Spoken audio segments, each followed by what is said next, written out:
back to my channel to get life Wildine. In today's video, I'm going to be telling you how do you know if you're actually a little person. Someone asked me this. I decided I'll just make a video about this. So yeah, but if you haven't already, make sure you subscribe to my channel down below. And yeah, we're going to get started. To find out if you're actually a little person, obviously, it's determined before birth. So for example, for me, my parents found out I was going to be a little person before I was born.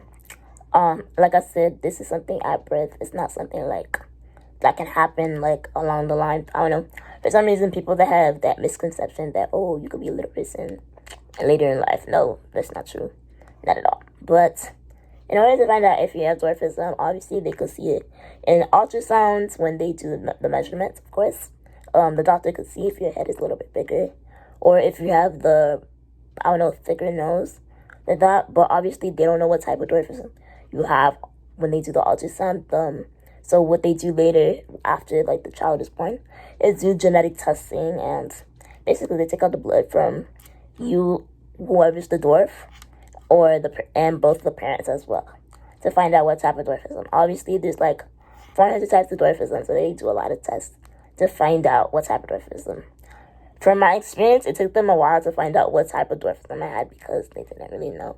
So they was based on the assumption that, okay, she has achondroplasia because we can't figure it out. But when I turned 13, obviously, I went to the Little People of America convention, and that's when I found out I have Sudan, which is severe achondroplasia. So in reality, I do have achondroplasia. It's just really severe. I just put it like that now because, like, at this point, people love to ask me what type of dwarfism I have. And sometimes in the past, I would say undiagnosed because I wasn't diagnosed yet till the age of 13, which it sounds crazy. That's a really long time. I think my parents waited because like they didn't want to know yet, but honestly, it is what it is. So obviously I will have dwarfism for the rest of my life. People have asked me if I do have kids, will it pass down to my children?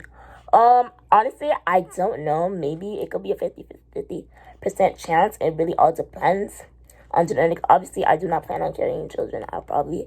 If I do want kids, I'll probably like have via surrogacy, like Gabriel Union, because I think that is the safest way for me to have kids, honestly. If I were to have kids, I don't know. I'm just saying, because, you know, people were asking me that question. I was like, okay. So that's the safest way for me, obviously. So that's what I plan on doing. But that's pretty much how you find out what type of dwarfism you have. Like I said, there are 400 types of dwarfism. And people also have the misconception that it's just like short people could have little people. No. It could be an average size family that have a little person in the family. I'm the only little person in my family right now. So both of my parents are average height. My dad's like 5 foot, I think 5 or 5'6". My mom's like 5'4", I think. And there's actually some people in my family who are actually tall, but there's some people in my family who are actually short. So it's genetics. It is what it is. So that's how it pretty much goes. You know, it's something called science. That's how it works. So I can't control it, or my parents can't control it, or anyone could control it. And honestly, there are a lot of little people in this world. I don't know. People have asked me how many little people do I know. To be honest, I do know quite a few little people because, like, I've been to conventions. Obviously, if I didn't go to conventions, I wouldn't meet little people. But what I haven't done is I haven't met anyone with my type of dwarfism. Hopefully, I meet someone with my type of dwarfism one day, because my dwarfism is super, super rare. So yeah. So that's pretty much it to the video. I hope you guys really enjoyed it. Hopefully that information was informational for you. Now you know how you find out if you're a dwarf or not. But if you haven't already, make sure you subscribe to my channel down below and leave me a comment. Let me know what videos you want to see next. And of course, I will be more posting since summer's coming up. So yeah.